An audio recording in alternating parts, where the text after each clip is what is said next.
Getting robbed is scary enough, but can you imagine being forced to give up over $100K in cash and expensive jewelry to save yourself and your family from nearly getting killed? Because of their supreme wealth, NBA players and their families sadly become the perfect victims for large-scale theft. Let's get deep into this, but before going straight to the content, here is the brand new information on the channel, is that 3 lucky winners will get a chance to win PS5. Only you have to comment your views on this NBA player getting robbed in the comments section below. Let's start today's topic. Vince Carter. Now working as an analyst for ESPN, Vince Carter is one of the more recent victims on this list, when he was robbed for over $100,000 in cash and a few other belongings back in June 2022. This just goes to show you how even retired athletes, who are years past the peak of their playing days, can become a victim of insane theft. According to numerous reports, everything unfolded on a late weekend night in Atlanta. Around 11:50 p.m. on a Sunday,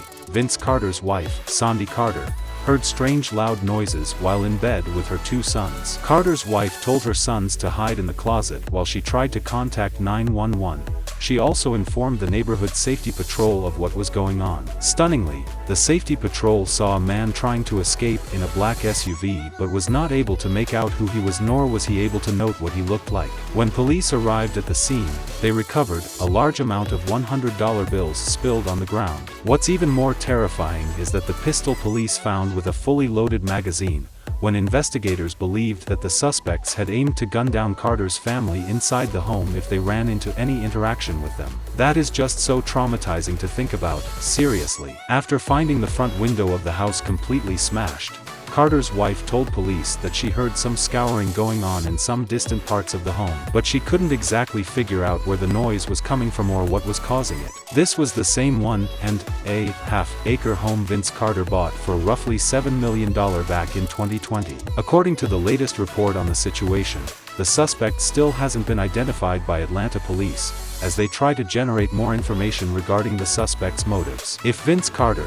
who is years removed from stardom and being under the spotlight, can experience such a frightening chain of events, any athlete can. This was just a scary situation all around. Clenthony Early was once thought of as a key rotational player that would help cease a woeful losing culture in New York for the Knicks several years ago. After the Carmelo Anthony era in New York began slowly falling apart, the Knicks, realizing that they wouldn't be contending anytime soon, began to prioritize building through the draft. They selected guys like Early, Tim Hardaway Jr., and namely, Kristaps Porzingis. Though the Knicks failed to win consistently even for several years after, Early was still one of the brighter spots on a bad team. After a rookie season in which he had several nice scoring outputs, the Knicks and Early looked to march into the 2015 season with hopes of taking even longer strides toward a winning direction. But Early's second season in the NBA was cut short due to some horrific events that transpired midway through the season. When Early left a club in New York City one late night,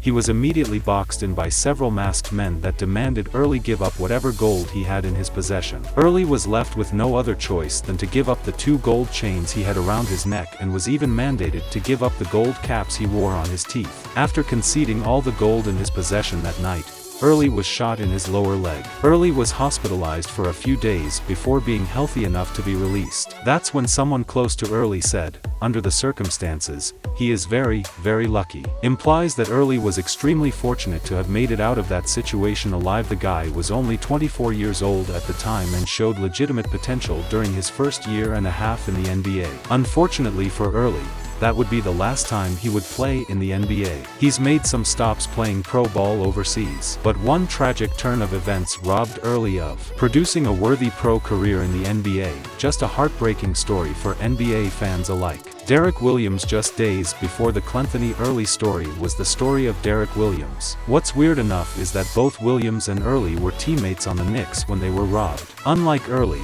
Williams didn't encounter a potentially life-threatening situation when everything went down in a night in December, but he was stripped of nearly $750,000 worth of jewelry. The culprits were 2 women Williams took home from a club he was at in the evening. The women collected some expensive jewelry from Williams' apartment home and took off. It was reported that the women found a Louis Vuitton case containing the $750,000 in one of the closets in Williams' apartment. And presumably, when he wasn't looking, they took took the expensive jewelry and sped out of the home as quickly as possible. Further investigation concluded that these were the same two women that stole nearly $600,000 watch from a Beverly Hills dealer earlier in the month. Maybe Williams shouldn't have gone clubbing with two criminals. Gilbert Arenas getting jumped by some guys on the street is the stereotypical way of theft. Gilbert Arenas was ripped off by a personal assistant. If you're guessing that his assistant robbed him of a few $100,000 or even a couple million at one point or another, you might be shocked when you hear this. Wildly, Arenas' assistant, John White,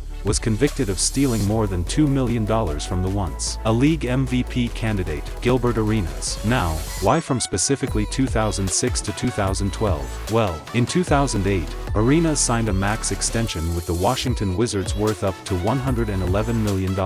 Arenas were coming off the best 3-year stretch of his relatively young career. He made all of his 3 All-Star appearances from 2005 to 2007, was selected to an All-NBA team each year, and led the Wizards to some of their deeper playoff run in a while. And if guys like Kobe and Allen Iverson weren't putting up fictional scoring numbers, Arenas' taken home the scoring title in all 3 of those years. He was a stone-cold bucket getter that could go for 50 on any given night. For John White, these years became the opportune time for him to steal a portion of Arenas' paycheck for himself. According to several reports, White made numerous unauthorized bank transfers from Arenas' bank accounts to his own. The way he did this was simple, but it's incredibly shocking that he routinely got away with such a massive crime. White would reportedly request money from Arenas' financial advisor, claiming that Arenas needed money to make a large purchase or for a vacation. To the fault of the incompetent advisor, he would continuously feed White the money without ever double-checking for validity from Arenas himself. Like, you're not going to run the situation by the person who is the actual owner of the money? Not even once? Absolute lunacy. White also received charges for a false tax document for not reporting all the extra money he made in his original tax return. White used all that stolen money to make mortgage payments for his home and to buy multiple Ferrari and a Range Rover. All of that got White a 5-year sentence in prison. Once Arenas found out about what exactly was going on, he famously chose to punish the financial advisor and not White for the loss of capital. Arenas said, "I know what you did. Your wedding ring, your house, everything. You are going to write that all over to me." Yep, Arenas made him give all that money back to him simply via check.